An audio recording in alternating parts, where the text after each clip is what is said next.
안녕하세요. 10월 첫 주 설교는 계시록 13장 7절로 9절 말씀 보시겠습니다. 또 권세를 받아 성도들과 싸워 이기게 되고 각 족속과 백성과 방언과 나라를 다스리는 권세를 받으니 죽임을 당한 어린 양의 생명책에 창세 이후로 이름이 기록되지 못하고 이 땅에 사는 자들은 다 그 짐승에게 경배하리라. 누구든지 귀가 있거든 들을지어다. 아멘. 오늘은 육체는 인격 전체를 지배하려는 권세를 가졌다에 대해서 말씀을 드리고자 합니다. 마가복음 5장은 이런 이야기가 나옵니다. 예수님께서 거라사 지방을 지나실 때 군대 귀신 들려 온갖 흉악한 일을 하는 사람을 고쳐 주셨습니다. 8절 말씀, 더러운 귀신아 그 사람에게서 나오라 하셨을 때 귀신이 나오면서 자기를 인근의 돼지떼 속에 들어가게 해달라고 간구를 합니다. 예수님께서 허락하자 귀신들이 나와서 돼지에게로 들어가매 거의 2,000마리 되는 돼지가 바다를 향하여 비탈로 내려 바다에 몰사했습니다. 귀신 한 번 쫓았다가 돼지 농장이 일순간에 파산하는 일이 발생했습니다. 당시 유대에서는 돼지를 키우는 것이 위법이었기 때문에 별일은 없었지만 여기서 우리에게 주는 교훈이 있습니다. 사탄이 들어가면 멀쩡한 사람도 추하거나 흉악해지고 사탄이 들어가면 그 무엇도 다 파산당할 수밖에 없다는 것입니다.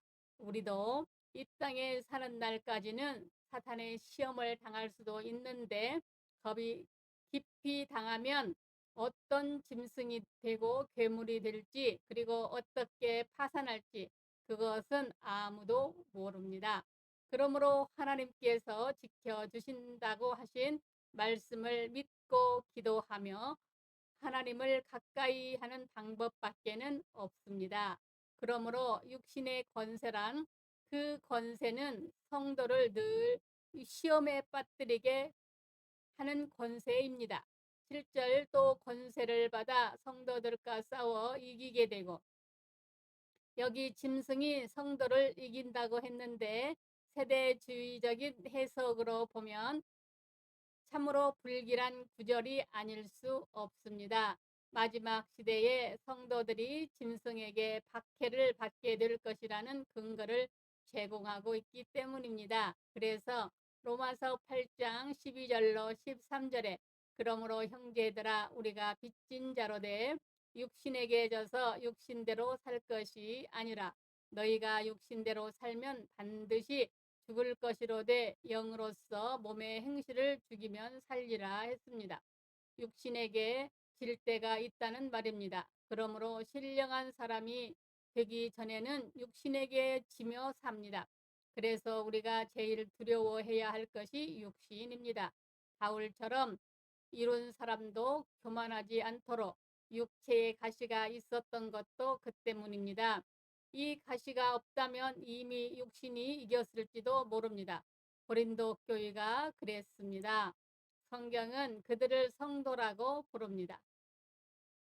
고린도전서 1장 2절에 고린도에 있는 하나님의 교회 곧 그리스도 예수 안에서 거룩하여지고 성도라 부르심을 받은 자들과 각 처에서 우리의 주 곧 그들과 우리의 주 대신 예수 그리스도의 이름을 부르는 모든 자들이라고 했습니다.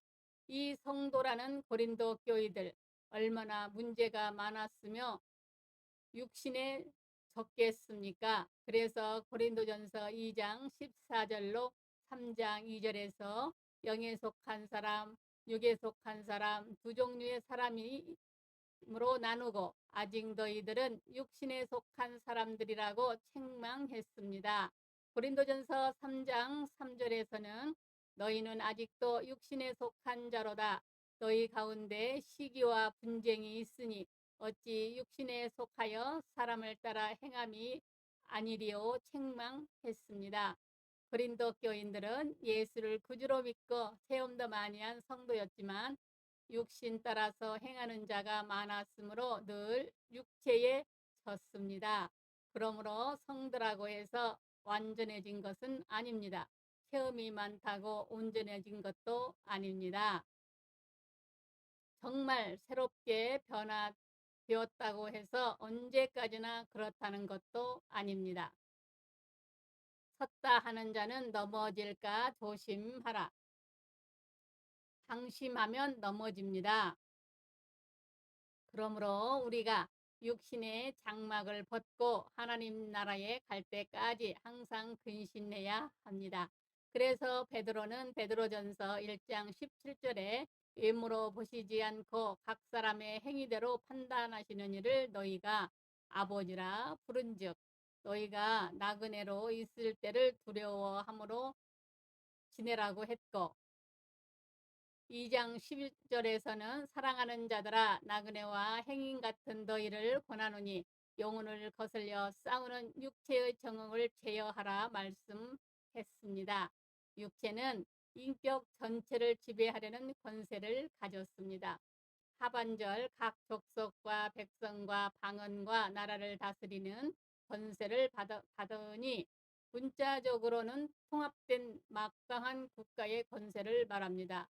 마치 바벨론이나 로마와 같이 여러 나라를 통합하고 식민지로 거느리고 있는 나라를 말합니다. 그랬기에 로마는 다민족에다 다양한 백성들, 다양한 언어, 그리고 그 아래에 예속된 왕들이 많았습니다. 한 민족, 한 언어, 한 나라, 한 종교라면 비교적 단조롭습니다. 우리나라나 프랑스는 단일 민족으로 비교적 편안했는데 점점 다인족, 다민족 국가가 되면 어떻게 될까요? 이건 인도주의라는 허울 좋은 이름으로 허용한 유럽처럼 상상하기도 싫을 정도입니다. 그래서 로마는 각 나라의 언어, 풍속, 종교 등을 그대로 두는 대신 로마의 통치 아래만큼은 벗어나지 못하게 하는 강력한 법을 만들었습니다. 이걸 팍스 로마나라고 하는데 로마의 지배하에 평화라는 그럴듯한 말이지만 로마의 지배를 벗어날 수 없다는 의미를 가지고 있습니다. 독립을 원한다면 그것은 멸망일 뿐입니다. 그런 가운데 유대 나라가 로마에 항거하다가 완전히 망하게 되고 유대 군사들이 마사다에다 최후의 항전을 하다가 죽습니다. 한마디로 로마의 지배를 벗어날 수 없습니다. 이처럼 육체가 이런 강력한 통치권을 받았다는 말입니다. 그래서 말씀과 성령과 멀어져 육신적으로 떨어지면 육체는 우리의 인격의 모든 요소까지 강력한 영향을 끼쳐 정복하고 맙니다. 그런 관점에서 여기 각 족속과 백성과 방언과 나라란 우리의 전인격 혹은 모든 인격적 요소들, 즉 사단의 시험에 빠지게 되면 우리의 생각, 판단, 언어, 본능, 결심 등 지정의 전체가 잘못에 이른다는 말입니다. 마음의 갈등도 두 세력이 비등할 때 나타나는 것이지 시험에 깊이 들면 갈등도 없습니다. 그럼에도 불구하고 지금까지 우리가 신앙생활을 이어온 것은 절대 하나님의 은혜입니다. 시편 37편 24절에 그는 넘어지나 아주 엎드려지지 아니하면 여호와께서 그의 손으로 붙드심이로다 했습니다. 하나님께서 붙드시기 때문입니다. 마치 나무의 그루터기와 같이 하나님께서 긍휼히 여겨 주셔서 조금 남겨 두셨기 때문에 승리한 것입니다. 죽고 싶어도 한 자락 남은 믿음 때문에 죽지 못했습니다. 그것이 붙드시는 증거입니다. 이사야 1장 9절에 만군의 여호와께서 우리를 위하여 생존자를 조금 남겨두지 아니하셨다면 우리가 소돔 같고 고모라 같으리라 했습니다.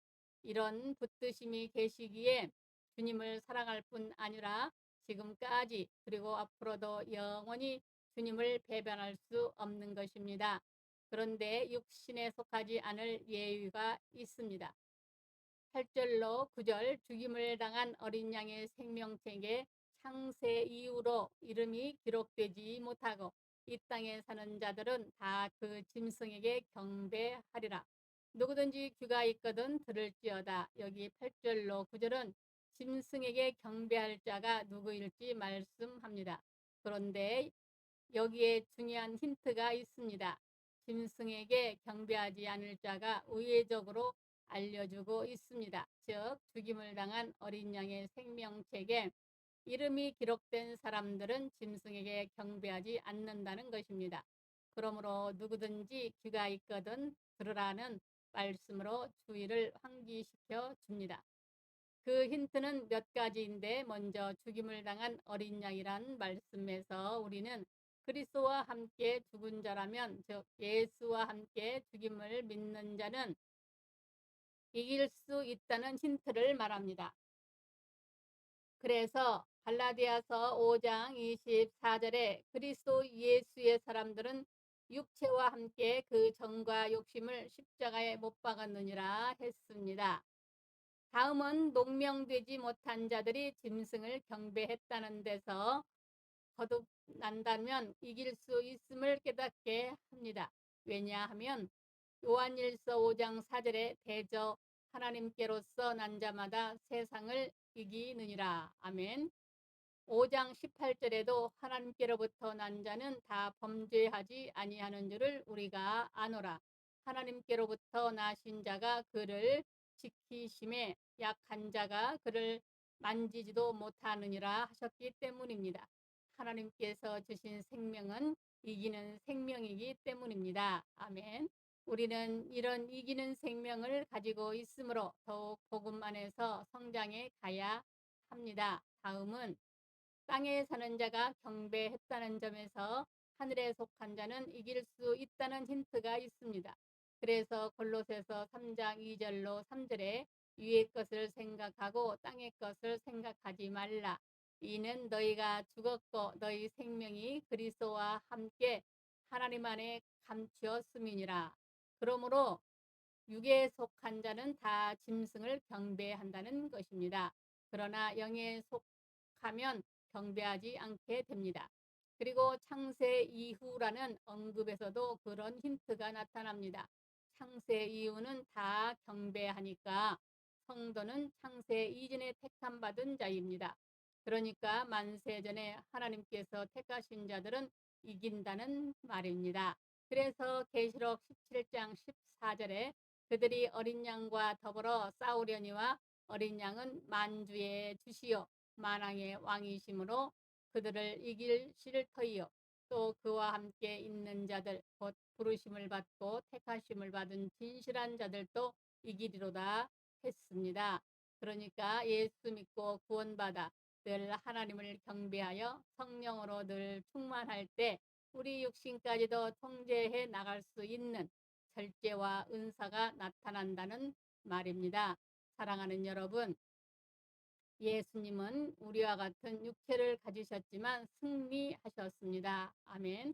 이처럼 괴물과 같은 육체를 가지고 있고 사탄이 아무런 시험에 존재한다 해도 우리가 하나님의 말씀과 성령의 은혜 가운데 있다면 우리를 결코 넘어뜨릴 수 없습니다. 그러나 성경과 교회를 멀리하고 근신하지 않고 은혜 받는데 게으르면 그때는 100% 넘어질 수밖에 없습니다.